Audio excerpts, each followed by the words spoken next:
Fantastic Friday to each of you, and welcome to the Locked On Grizzlies podcast. 11 wins in the row, and last night was one of the more gutsy, team-centered efforts by the Grizzlies. On a night where John Morant was not at his best, the Grizzlies stepped up and got a victory. Why John Konchar was the star, why he is a great example of what sets this Grizzlies team apart from other young up-and-coming teams, and a preview of tonight's very important game against the Dallas Mavericks, all here on the Locked On Grizzlies podcast. Let's get it going. You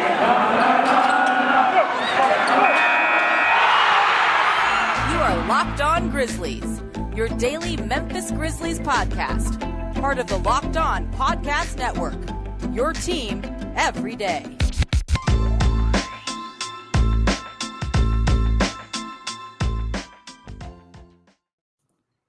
Hope wherever you are, wherever you're listening, and wherever you're watching, you are having an outstanding start to your Friday, a start to what hopefully is a long weekend for many of us. Obviously, one of the more looked forward to events of the city of Memphis calendar in general, honoring Dr. Martin Luther King on Monday with the Chicago Bulls coming to town. Really looking forward to that. But before we get to that, obviously the Grizzlies are going to have a good long weekend, 2 days off after this matchup against the Dallas Mavericks tonight. But that puts even more emphasis on it, and we'll get into that here in just a few moments. But before that, I want to remind you, you can find the show at Locked On Grizz on Twitter, myself at StatsSAC. Shawn Coleman, credential media member with the Grizzlies, have been covering the Grizzlies for 4 years. Write for him over at Grizzly Bear Blues, your host here at Locked On Grizzlies, your Grizzlies every single day. And the thing about it is this, is that every day it gets more and more exciting to talk about the Grizzlies because they continue to win. 11 straight wins for the Memphis Grizzlies. But last night was certainly their second straight game in a row where it was more of a struggle. It was definitely more of a collaborative team effort. It took the entire team to get the job done. The starters were not as effective last night as they typically were, so it was the bench that played a big role, especially John Konchar. And that's the thing that stands out from last night's game against Minnesota, is that if you look at it, last night, and this is something that has really given the Grizzlies trouble. I made the comment on Twitter yesterday that the Grizzlies, if you consider the different levels that the teams are on, the Timberwolves are to the Grizzlies as the Grizzlies are to the Warriors.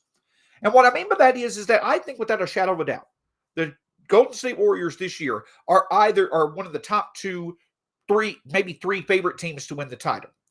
The Grizzlies are on a lower level than them when teams are completely healthy, all that. I think that's understood. But the Grizzlies are a very tough matchup for the Warriors based off skill set, style of play, roster personnel, what have you. And it showed because, yes, both teams have been missing significant players in these matchups, but the Grizzlies have beaten the Warriors 3 out of the past 4 times they've played them since May. But the Timberwolves, on a lower level than the Grizzlies, are the same thing to the Grizzlies. The Grizzlies, in the last 4 games, yes, the Grizzlies are 3-4 now against the Timberwolves. But in those games, if you divide, instead of looking at the 4 games, if you look at it as 16 quarters, I would certainly support the argument that the Timberwolves have outplayed the Grizzlies in more quarters of those 4 games than the Grizzlies have the Timberwolves. If you go back, to 4 games ago in Minnesota, the Grizzlies had to have a very big fourth quarter comeback to beat Minnesota. Then the first time they played each other this year in Memphis, it was the Grizzlies having to come back, thanks to Brandon Clark, force overtime and win the game in overtime. We got blown out the second to last time we played them. And then last night, it was the Grizzlies finally coming back in the third and fourth quarter to win the game. The Minnesota Timberwolves have been a very tough opponent for the Memphis Grizzlies. And a big reason why is the Grizzlies are just having a hard time being able to figure out how to stop the trio of D'Angelo Russell, Anthony Edwards, and Karl-Anthony Towns. Last night, once again, those 3 combined for 84 combined points. They were the difference makers for the first basically 30 minutes of the game. And Anthony Edwards continued. They were doing it in different parts. We saw it the last time Minnesota was in Memphis. It was either Anthony Edwards at one point, it was D'Angelo Russell at another, Karl Anthony Towns at another. When it comes to the Memphis Grizzlies starters playing against the Minnesota Timberwolves, they have an answer, but it's not as effective when it comes to the starting lineups as it is against other teams. Now, one missing element is that the Grizzlies have been without Dillon Brooks for several of these games, and we know that Dillon loves playing against Minnesota. So that, and also obviously, he would help out the defense. Last night was a perfect example of why the Grizzlies are going to miss Dillon Brooks, even if it may seem like his overall contributions may not be that impactful. Last night is the type of game where Dillon Brooks would have made a huge impact, and why he certainly still is an impactful player. And for the Grizzlies to be at their best, which they're going to need to be to survive and advance in the playoffs, they're going to need a fully healthy, effective Dillon Brooks. And last night proved it. But even though they didn't have Dillon Brooks, and even though they did go through, it was a very physical game. Patrick Beverley, listen, the stuff he did last night was BS. There's no doubt about that. But it's Patrick Beverley. It's happened for over a decade. You know it's coming. You just deal with it.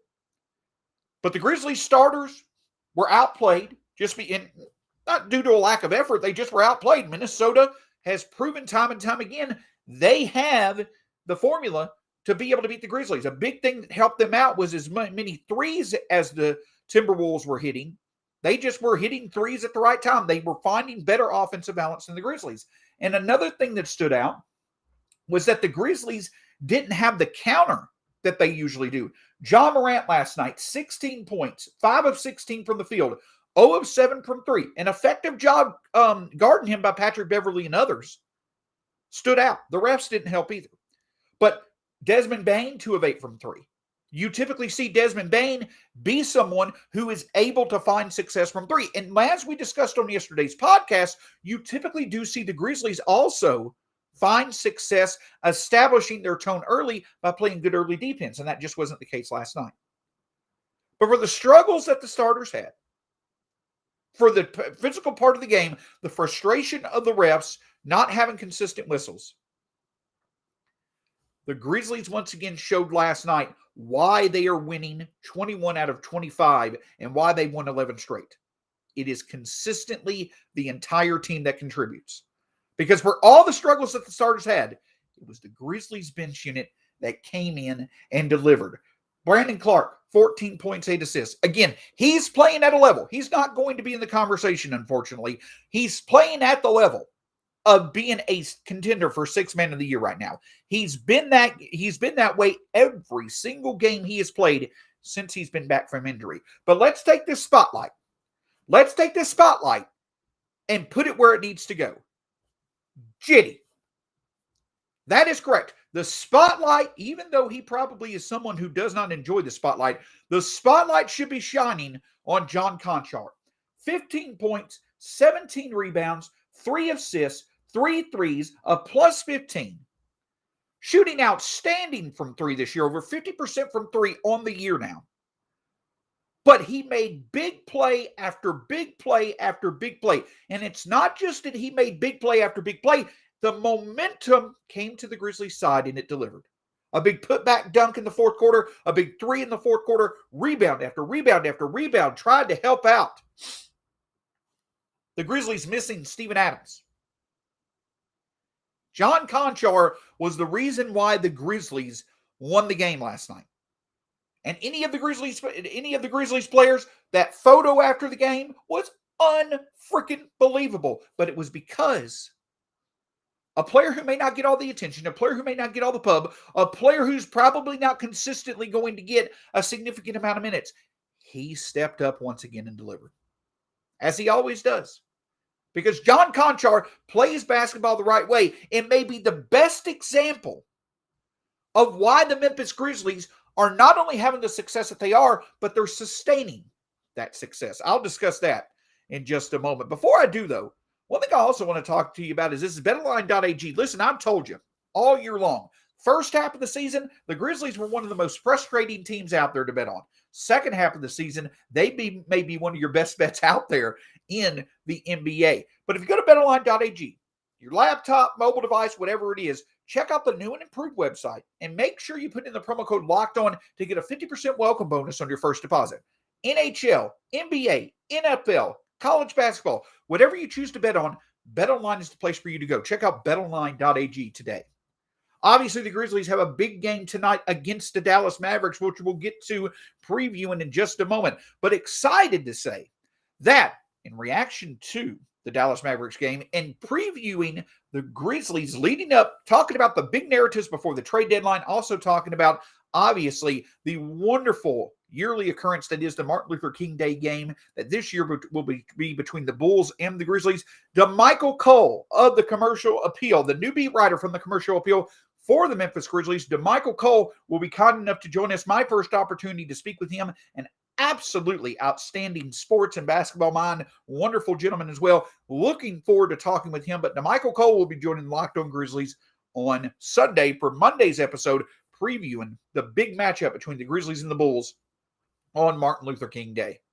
So obviously, again, we're taking that spotlight and we're putting it on John Konchar. But the big thing that stands out about John Konchar, I talked with him, this isn't the first big game he's had.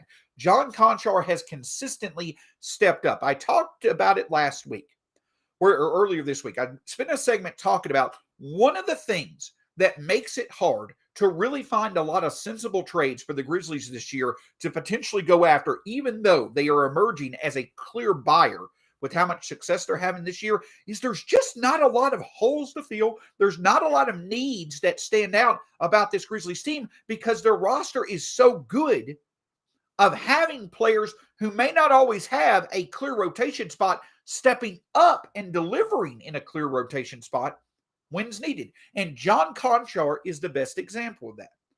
He was asked last night, what makes him such a good rebounder for being a guard? And he would say, I just happen to be there. They just come to me. That's a John Konchar answer. He's not a man of many words. He just lets his action, he lets his play do the talking. But I can tell you this, in my opinion, the reason why John Konchar is such a good rebounder. John Konchar is a guy who puts max effort in. John Konchar is a better than expected defender and has improved his shooting ability, effort, and awareness. If you look at the offensive rebounding percentage leaders in the NBA, for guards that have played 600 or more minutes this year, there are three names at the top of that list that stand out that provide a similar type role on either contenders or, in the Grizzlies' case, a team that's playing itself into a contender this year. The three guards that have the highest offensive rebounding percentage among guards this year that have played 600 minutes or more are Gary Payton II, John Konchar, and Bruce Brown. And those players play similar roles, right? They're not stars. They're not even probably considered the regular supporting cast of the stars on their team, but they're highly important pieces on their teams. Gary Payton II's contributions to the Warriors in terms of his defense, we saw it the other night, in terms of his defense, in terms of his rebounding, doing things across the board besides scoring that keep him on the court, that plays a big role for the Warriors. Bruce Brown, despite the fact that so many high-profile names in Brooklyn, he stands out as having a regular rotation spot, again, because of the small things that he does and his defense, plus his rebounding. And John Konchar, we all know it. It's the constant energy. It's the intelligence. It's the ability for him to, at high levels, do things outside of scoring at high levels that you don't see a lot of other guards do. Blocks, rebounds, offensive rebounds. Those extra things from an unexpected source that come up big in the minutes that he's on the court. He's a constant source of positive value. That stands out. And a couple of big reasons why that continues to be so important and will only gain importance for the Grizzlies are this. Number one, the Grizzlies' ability to have taken a player like a John Konchar, who was an undrafted free agent in the 2019 draft, to take a player like a Killian Tilly, an undrafted free agent in the 2020 class. Taking those two players, bringing them into the culture, the system, one of the best developmental tracks in the NBA right now, being able to bring them in and develop them into pieces that can fill in as rotation players when needed, that is an extremely valuable trait of this Grizzlies franchise. And the reason why is because it is a consistent resource for the Grizzlies to extract value out of players that are not going to cost a lot of money. I don't mean that in a negative way, because the benefit to the players is because coming to the Grizzlies, unlike most other places, they're going to have a better chance of having longevity in the NBA, of earning good paydays in the NBA, of maximizing their skills for a long period in the NBA with the Grizzlies than other teams. But for the Grizzlies, obviously, it also is a benefit because as John Morant, Jaren Jackson Jr., Desmond Bane, and others, as those sources become, you have to allocate more of your cap space towards fewer sources when you start paying those players into their prime. The ability to get significant value from other sources that don't cost that much money, that is a huge trait for a contender to have. John Konchar, Killian Tilly are those type of players. The second thing, though, is this.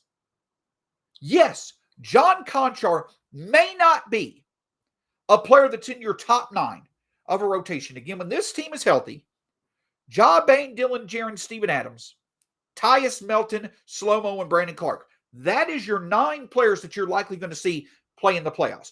John Konchar may not even be the 10th. He could get minutes. He did get minutes last year in the playoffs. But even if John Konchar is someone that people may look at as being like, oh, well, he's just a regular season player, he wouldn't be part of the playoff rotation. Okay, that's fine.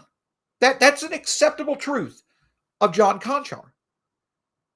But I want to make it clear that that does not mean he does not have value. Because in a calendar year, over the past 2 NBA seasons, at a time where we see the value of development and depth have more value in the NBA than you've seen in quite a while, that ability for the Grizzlies to have that depth and the overall ability for players like John Konchar to develop, that's what stood out.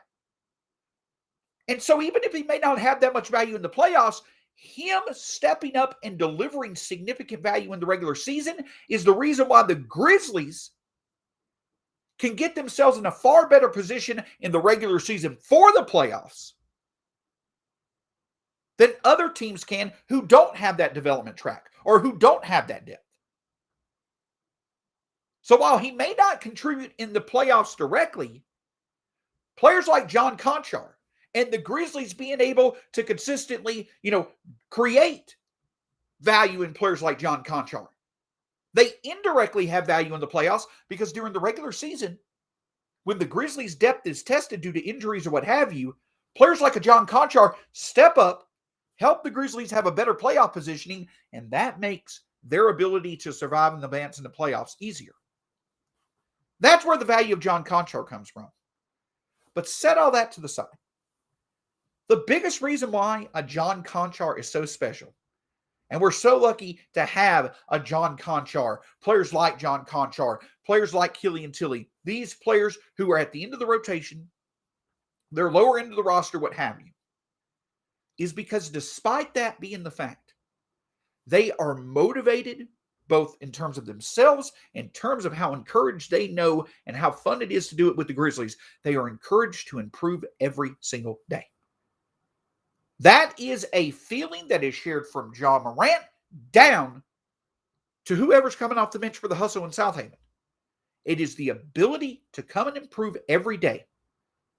Because this team loves to do it together and individually. These players have so many examples of players that are on this roster who did it before them.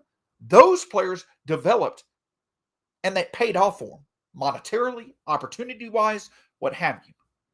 The younger players now know that they can do that as well. Look at Zaire Williams and what he's done since his injury. Look at Santi Aldama when he's got his opportunity.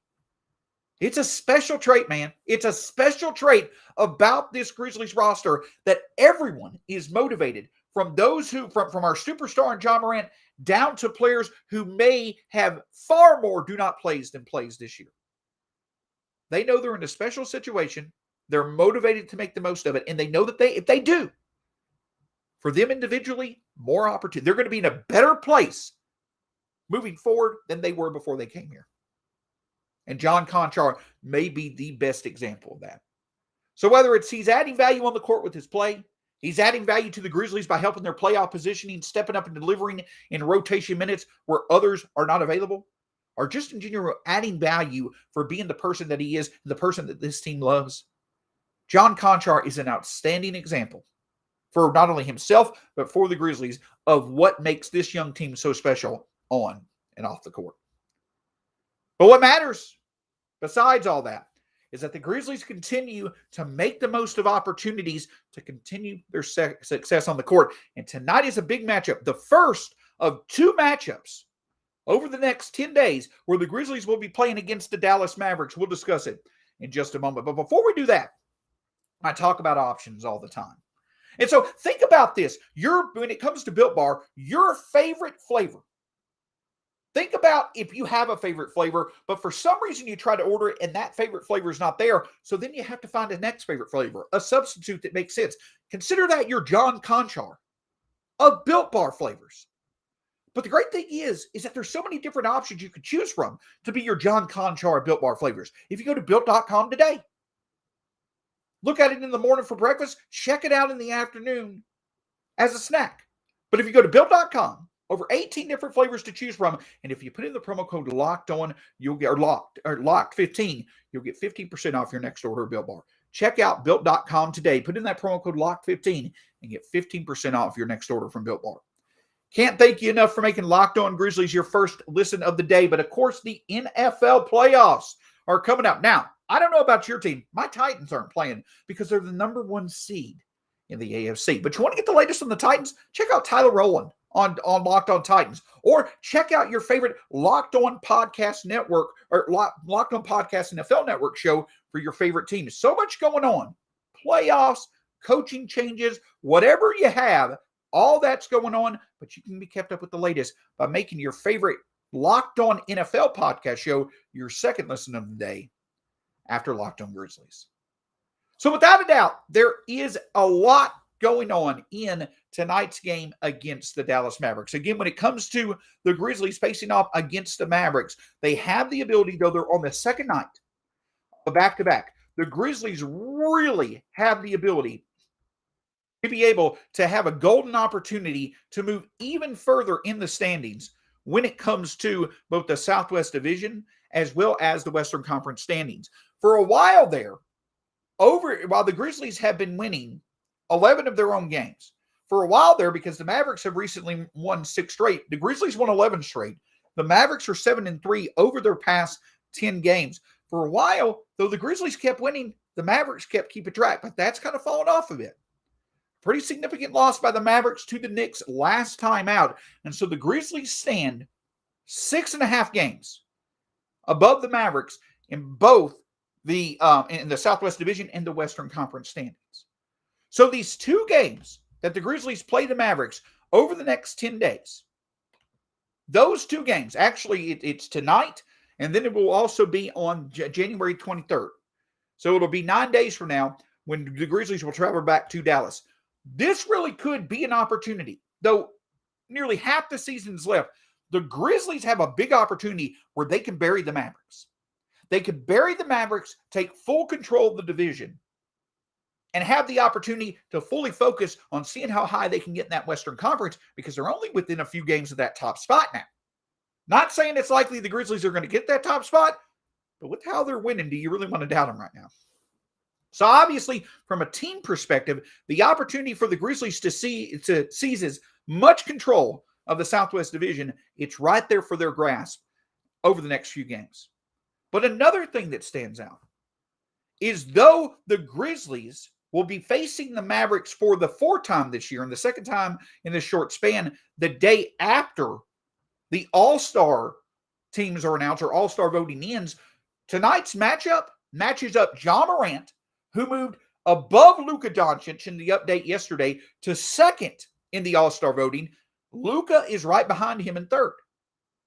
So a matchup like tonight, where it has huge implications for both teams, playoff-wise, keeping their success going-wise, what have you, it also could play a lot of implications. A big game for Luka or a big game for Ja could be the boost that they need in that fan voting and its part in the All-Star vote. That stands out as well. Now, I'll admit, Ja may be a little bit, he may be a little bit limited tonight. He had a very physical game. He looked like he got hurt on multiple occasions last night. So you hope that he'll be playing. But I'll tell you this, when it comes to the all-star side of things, you want Ja, you want Luka to go back and forth. You want a great matchup between those two players, obviously with the Grizzlies winning.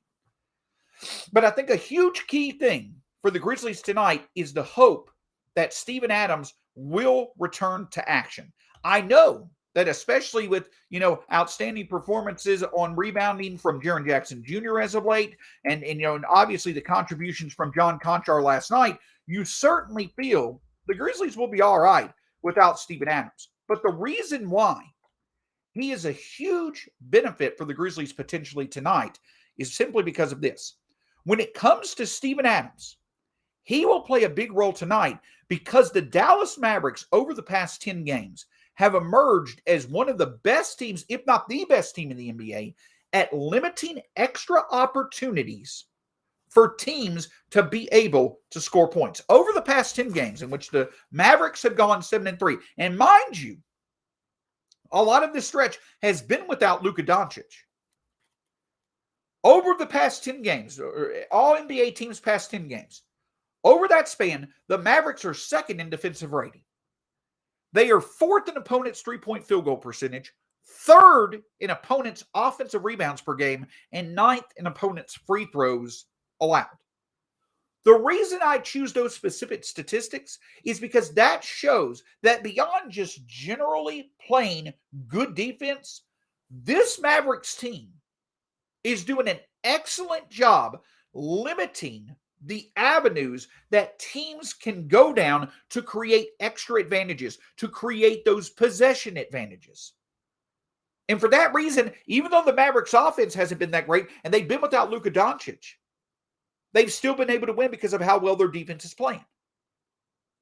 And those are avenues that the Grizzlies, especially with how much the Grizzlies are struggling right now, shooting their own free throws, shooting their own threes, getting those offensive rebounds, turning defense into offense, getting out on the run to create extra possessions.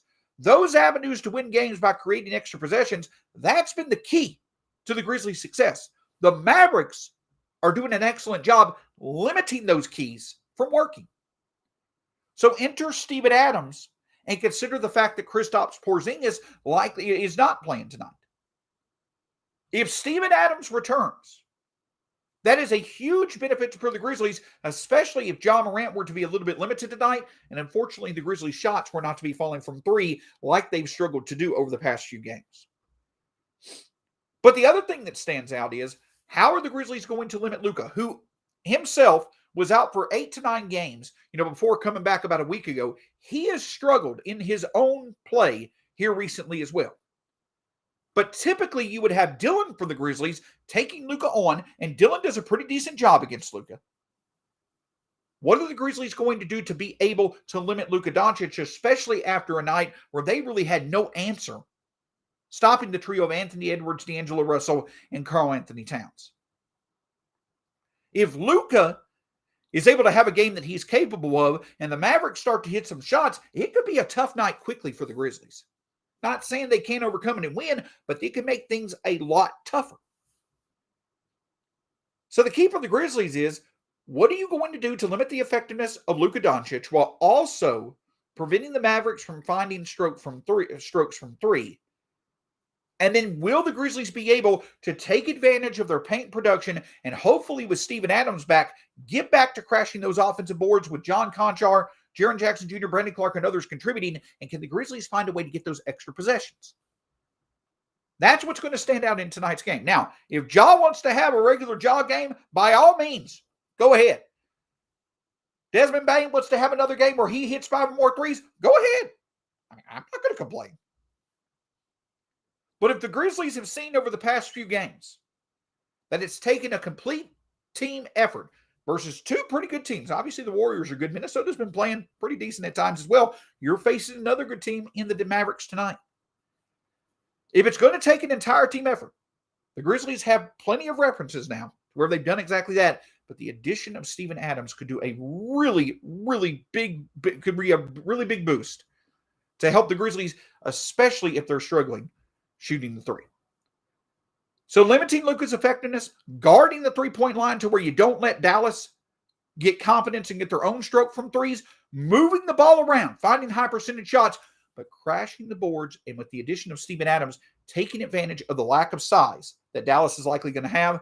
That is a way for the Grizzlies to be able to find a way to win. Plus, at the end of the day, if the Grizzlies can get a significant advantage in the minutes that Luka is not on the court due to having the better bench play, that also stands out as well.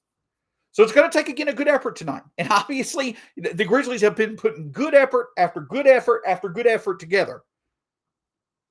Just you hope that after, on the second night of a back-to-back, though they're 5-3 this season, with probably being a bit banged up with the physical game against the Timberwolves, you hope the Grizzlies certainly are going to be able to once again bear down and put in a collaborative team effort to win.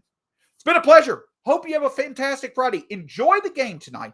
Check out Locked On's weekly assortment, Locked On Grizzlies weekly assortment of breakdowns, because it's been so much fun with how well the Grizzlies have been playing. And don't forget, on Sunday leading into Monday, I'll have a special guest, DeMichael Cole from the Commercial Appeal, new beat writer for the Grizzlies from the Commercial Appeal, coming to talk with me Grizzlies narratives, Grizzlies success, and obviously how special the Martin Luther King Day game experience is, as it is every year. Can't thank you enough for joining us here. Have a great day. We'll talk to you again soon here on the Locked On Grizzlies podcast.